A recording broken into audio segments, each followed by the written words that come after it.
हस्तिनापुर का विशाल राजमहल रात के अंधेरे में शांत खड़ा था, लेकिन उसके भीतर जल रही थी सत्ता, अहंकार और प्रतिशोध की आग। कौरव और पांडव एक ही परिवार के होते हुए भी अब एक दूसरे के सबसे बड़े शत्रु बन चुके थे। महल के लंबे गलियारों में षड्यंत्र की फुसफुसाहट गूंजती रहती थी। धृतराष्ट्र का पुत्र दुर्योधन अपने मन में केवल एक ही सपना देखता था, संपूर्ण हस्तिनापुर का राजा बनना। उसके लिए रिश्तों, धर्म और न्याय का कोई महत्व नहीं था। दूसरी ओर पांडव थे, जिनके जीवन में संघर्ष ही संघर्ष था। विशेषकर अर्जुन, जो केवल एक महान योद्धा ही नहीं बल्कि एक संवेदनशील इंसान भी था। उसके लिए युद्ध केवल विजय का माध्यम नहीं था, बल्कि अपने ही परिवार के विनाश का भय भी था। श्री कृष्ण अर्जुन के सबसे बड़े मार्गदर्शक थे। उनकी आंखों में संसार का ज्ञान और हृदय में मानवता के लिए करुणा थी। समय बीतता गया और अंततः वह दिन आ गया जब कुरुक्षेत्र की धरती पर इतिहास का सबसे भयानक युद्ध शुरू होने वाला था। लाखों सैनिकों की सेना, विशाल हाथी, घोड़े और रथ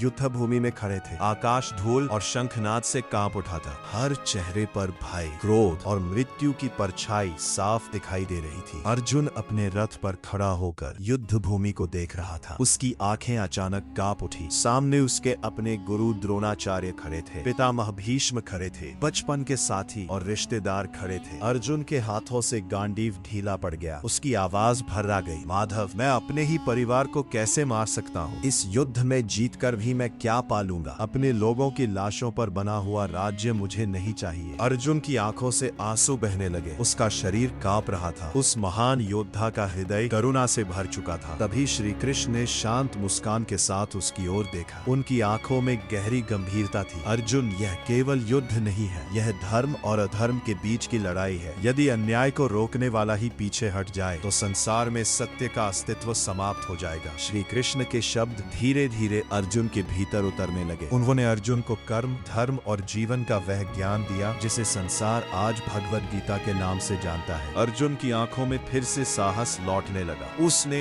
अपने आंसू पोंछे और गांडीव को मजबूती से पकड़ लिया। उधर कौरव सेना में कर्ण खड़ा था। उसका चेहरा कठोर जरूर था, लेकिन भीतर गहरा दर्द छिपा था। वो जानता था कि वह कुंती का पुत्र है और पांडव उसका अपना परिवार है। फिर भी उसने दुर्योधन का साथ नहीं छोड़ा, क्योंकि जब पूरी दुनिया ने उसका अपमान किया था तब दुर्योधन ने उसे सम्मान दिया था। कर्ण के लिए मित्रता सबसे बड़ा धर्म बन चुकी थी। युद्ध शुरू हुआ। तलवारों की टकराहट, तीरों की बारिश और सैनिकों की चीखों से कुरुक्षेत्र कांप उठा। हर दिन हजारों लोग मृत्यु के मुंह में समा रहे थे। धरती रक्त से लाल हो चुकी थी। रिश्ते टूट रहे थे और इंसानियत हारती हुई दिखाई दे रही थी। एक दिन भीष्म पितामह तीरों की शैया पर गिर पड़े। पूरा मैदान स्तब्ध रह गया। अर्जुन की आंखें नम हो गईं। भीष्म ने मुस्कुराते हुए कहा, पुत्र अर्जुन, धर्म के मार्ग पर चलना कभी मत छोड़ना। इसके बाद सबसे कठिन क्षण आया। अर्जुन और कर्ण का युद्ध। दोनों महान धनुर्धर आमने सामने खड़े थे। आसमान में बिजली चमक रही थी। धरती जैसे इस युद्ध का परिणाम जानने के लिए सांस रोक चुकी थी। कर्ण ने पूरी शक्ति से युद्ध किया, लेकिन भाग्य उसके साथ नहीं था। उसके रथ का पहिया मिट्टी में धंस गया। वह उसे निकालने की कोशिश करने लगा। उसने अर्जुन की ओर देखकर कहा, अर्जुन, धर्म कहता है कि निहत्थे पर वार नहीं किया जाता। अर्जुन के हाथ कांप उठे, लेकिन तभी श्री कृष्ण की आवाज गूंजी, जब द्रौपदी का अपमान हो रहा था तब धर्म कहा था। जब अभिमन्यु को अन्याय से मारा गया तब धर्म कहा था। अर्जुन की आंखों में पीड़ा भर गई। उसने कांपते हाथों से तीर छोड़ा। अगले ही क्षण कर्ण भूमि पर गिर पड़ा। उसकी आंखों में दर्द नहीं बल्कि एक अजीब सी शांति थी। सूर्य अस्त होने लगा और कुरुक्षेत्र की धरती मौन हो गई। युद्ध समाप्त हुआ। पांडव जीत गए, लेकिन उस जीत में कोई खुशी नहीं थी। चारों ओर केवल लाशें, बिछड़े रिश्ते और टूटे हुए सपने थे। अर्जुन महल की सीढ़ियों पर बैठा दूर आकाश को देख रहा था। उसकी आंखों में खालीपन था।